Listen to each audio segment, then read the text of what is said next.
ફતેપુરામાં સસ્તા અનાજની વ્યાજબી ભાવની દુકાનનું ગરીબોનું અનાજ હોટલમાં વેચાતું હોવાનો ઘટસ્ફોટ।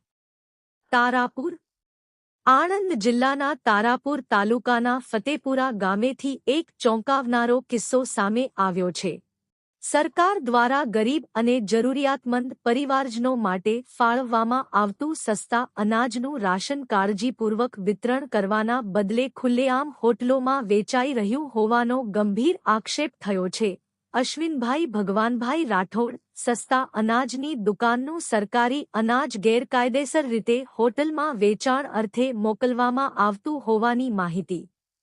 આ સમગ્ર કૌભાંડનો પર્દાફાશ કરતો એક વિડિયો હાલ સોશિયલ મીડિયામાં જોરશોરથી વાયરલ થઈ રહ્યો છે। પ્રાપ્ત માહિતી અનુસાર સરકાર દ્વારા રેશનકાર્ડ ધારકોને રાહત દરે અનાજ પૂરું પાડવા માટે સસ્તા અનાજની દુકાનો ચલાવવામાં આવે છે, પરંતુ ફતેપુરા ગામમાં આ સરકારી યોજનાનો ગેરલાભ ઉઠાવીને ગરીબોના હકનું અનાજ જરૂરિયાતમંદો સુધી પહોંચાડવાને બદલે વ્યાપારી હેતુઓ માટે હોટલ સંચાલકોને વેચી દેવામાં આવતું હોવાનું સામે આવ્યું છે।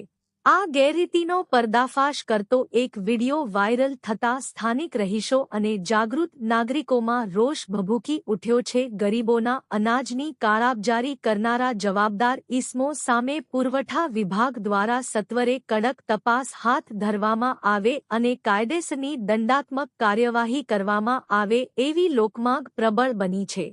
નોંધ: વાયરલ વિડિયો અને પ્રાપ્ત અહેવાલોના આધારે આ ખબર તૈયાર કરવામાં આવી છે।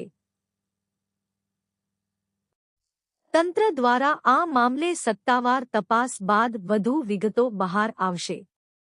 બ્યુરો રિપોર્ટ કિરણ ચૌહાણ, SS2 ન્યૂઝ, ભુંબલી।